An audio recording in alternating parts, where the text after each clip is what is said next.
Yes, I'm in Los Angeles because I attended the Oscars last night. And so today we're going to start by looking at Mr. Nobody Against Putin, the film that won the Academy Award for Best Documentary at the Oscars here at the Dolby Theater. The film tells the story of Pavel Pasha Talankin, a Russian primary school teacher and videographer who becomes an international whistleblower after being reluctantly drawn into President Putin's propaganda machine. Talankin starts secretly documenting how ordinary Russians were being indoctrinated with pro-war messages following Russia's invasion of Ukraine in 2022, which began 4 years ago last month. Talankin's footage forms the basis of the film, which was directed by David Borenstein. Pasha Talankin is credited as co-director, cinematographer, and narrator of the film. This is Talankin and Borenstein last night at the Academy Awards. Mr. Nobody Against Putin is about how you lose your country. And what we saw when working with this footage, it's that you lose it through countless small little acts of complicity. When we act complicit, when a government murders people on the streets of our major cities. When we don't say anything, when oligarchs take over the media and control how we could produce it and consume it.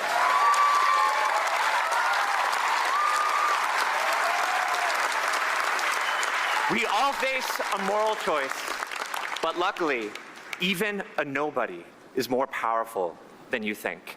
And here's Pasha Talankin, the main character of our film. Thank you.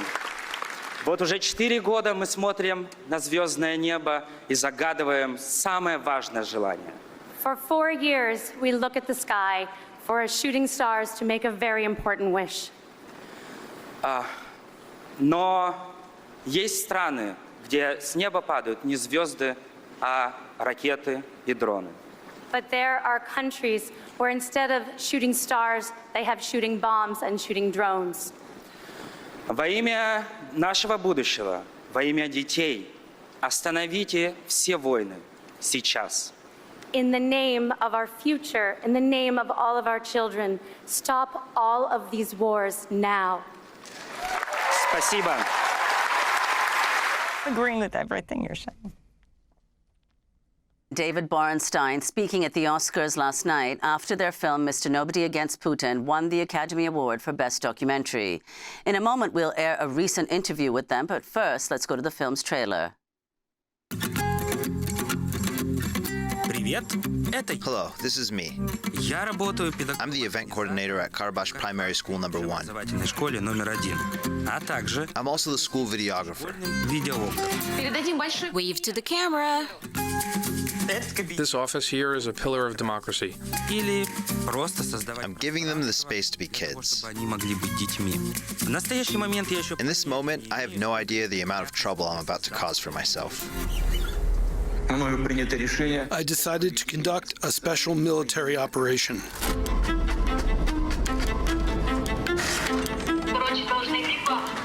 We need to get the kids to recite some patriotic songs and speeches. Present the flag. Are we completely up? I was instructed to shoot all the events. I'm these kids' propagandist.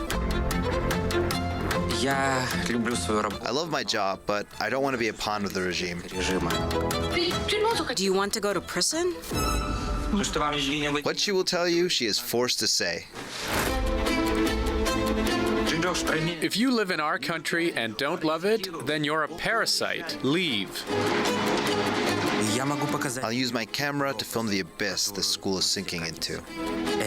It's the perfect cover. Never clasp your helmet. It will break your neck if you get shot in the head. Rebel. No, Pasha, don't do this. Go ahead, film the flag. Hero. I think what you've done is going to make a big impact. Teacher. Commanders don't win wars. Teachers win wars. marching steps, and march.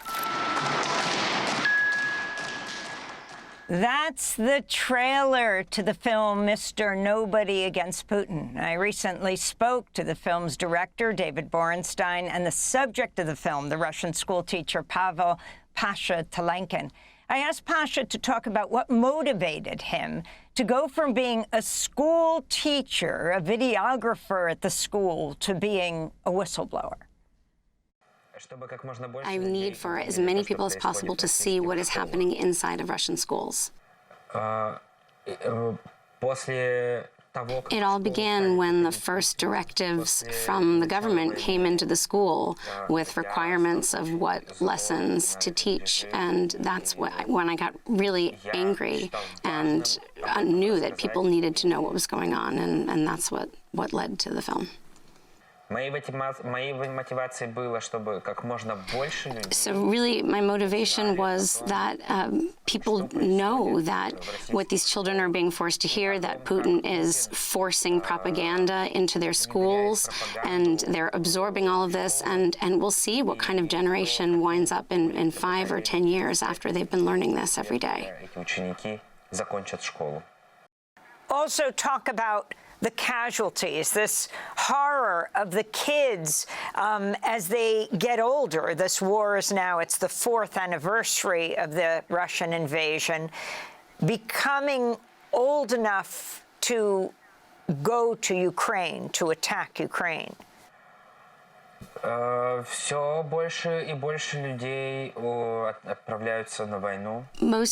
the kids are just kids. They graduate from high school, and those that haven't gotten into university or have been dropped out or kicked out of university, they really are called up immediately. Some might sign a contract, but others are drafted.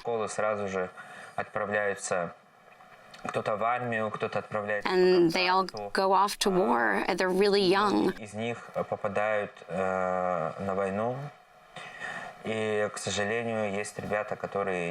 And it's a horrible tragedy, and many of them don't come back, as you see in the film. So explain, when you talk about the directive, how it changed also the teachers, and you were one of them, how they had to read directives to the children, and they started marching around the school, and more than that. 14 марта 22 года. So really, just after the war started in 2022, on the 14th of March, the directives started coming into the school. And they were sheaves and sheaves of paper with photos and lesson plans and videos and very complete instructions and curriculums of what the teachers were supposed to do and say about the war, how they were supposed to talk about Ukraine. And part of my job as the school's videographer was to film all of this and then upload it to prove to the government that we were fulfilling all of their requirements. И, конечно, многие учителя понимали то, что... And of course, a lot of the teachers understood that these things have nothing to do with their actual academic subjects that they have to teach, but they were forced to do this. And if they had resisted, there were all kinds of disciplinary consequences. There could be fines or things a lot more serious, too. So despite understanding this has nothing to do with their jobs as pedagogues, they had no choice. David Borenstein. There was even, this situation that because so much of the lesson time was taken up by these propaganda lessons, the kids didn't have enough time to actually learn the curriculum, and so their grades kept falling and their understanding of their subjects kept falling, and the teachers were protesting, saying, look, we just don't have time to teach everything, let's just stop or reduce the time of all of this other, material. And they said, we can't because we'll all be fired if we do.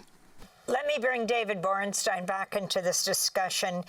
Talk about what you saw as you were following the video. Was Pasha uploading the video to you, and then your increasing concern for Pasha himself being arrested?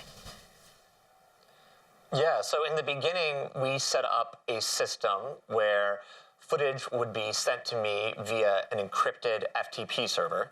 There was a lot of security protocols in this production. It was really, really daunting. But it got more daunting over time. Because when we first started, we thought, maybe Pasha can contribute to this project and then he can stay in Russia. Those first months of the war was a period where people thought they could still go out and protest and things would be okay. Well, soon they learned that that wasn't the case. Within the first year of working on this project together, there was a foreign agent law that completely criminalized the way we worked together. And then, even more concerningly, there was this treason law that basically completely criminalized everything he's saying inside the film. So if Pasha were to get caught filming and sending the footage to me, he could end up in prison for a very, very long time, potentially for the rest of his life. And David, if you can explain how you encouraged and you set up this ending of Pasha leaving, how he got out of the country, and I'll ask him to tell us that story as well. When the treason law really kicked in, we had this realization, Pasha, if you want to get this stuff out to the world, you're going to have to leave Russia. You're going to have to leave Russia, and we can potentially help you do that, but is this something that you want to do? And the kind of conversations and discussions that we had around that really big decision ended up helping us find out what the story of the film is. Because we had so many discussions. Is this the right thing to do? Would showing the world this footage make big enough of a difference? Can one person, one Mr. Nobody, really go up against someone like Putin or a regime as big and oppressive as Russia? Would it all be worth it if it meant leaving your students because you're the only teacher they can really rely on? So we had all of these discussions, and we realized that these questions about the value of one person's resistance, about how much one person can do, about how much we can overcome complicity while the systems around us are succumbing to authoritarianism. These discussions and this decision, do I leave? Do I sacrifice my life in Russia to make this? Do I take a giant leap into the unknown for the small chance of this film making some difference? These discussions ended up being the plot of the film. And so we helped him figure out a way to leave Russia. And then kind of over the next year and a half, we followed this process of him going through this transformation from teacher trapped in this Kafkaesque, brutal, absurd propaganda system that's creating death and destruction in Ukraine and within Russia, and following him till he leaves and he makes this fateful decision. Talk about that, Pasha, how you got out of Russia, because, of course, David was way beyond that border, but what it meant for you organizing a commencement ceremony and then leaving, how you left with your film. У меня были билеты в Стамбул, туда-обратно. Я летел в отпуск. I was going as if I was going to Istanbul for 7 days for vacation, but I had a suitcase that was filled with hard drives and memory cards and a laptop, and it was all filled with equipment, and I knew that I was going to have to go through security and go through customs, and my bag was going to be open, and I was really scared. I mean, how could I hide any of this? And so I grit my teeth and I put my suitcase on the belt, and I was lucky. And I mean, because how could I have explained it? I'm supposedly going on a vacation, and all I have is this equipment. I don't even have a bathing suit with me. Сильно повезло, потому что многих в таких же ситуациях останавливают. And then when I got to the other side in Istanbul, people said to me just how lucky I was, because it really could have been bad. Но нет даже плавательных трусов. That's the Russian school teacher turned whistleblower Pavel Talankin and David Borenstein. They won an Oscar last night for their documentary, Mr. Nobody Against Putin. To see the whole interview, go to democracynow.org. In another notable moment from Sunday's Oscars, Autumn Duralde Archipel became the first woman to win the Oscar for Best Cinematography. She won it for Sinners, which is directed by Ryan Coogler.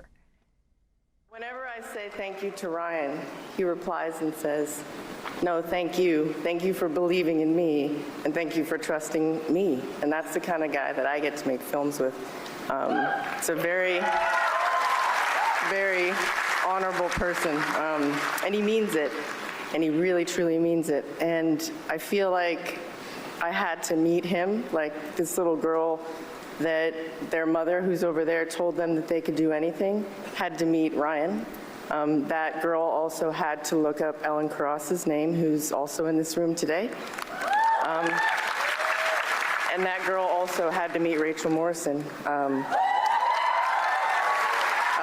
I'm so honored to be here, and I really want all the women in the room to stand up, because I feel like I don't get here without you guys.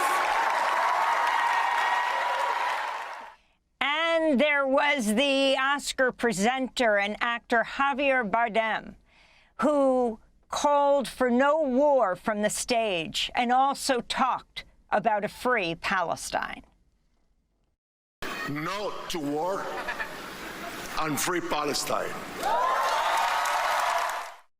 Thanks for watching Democracy Now! On YouTube. Subscribe to the channel and turn on notifications to make sure you never miss a video.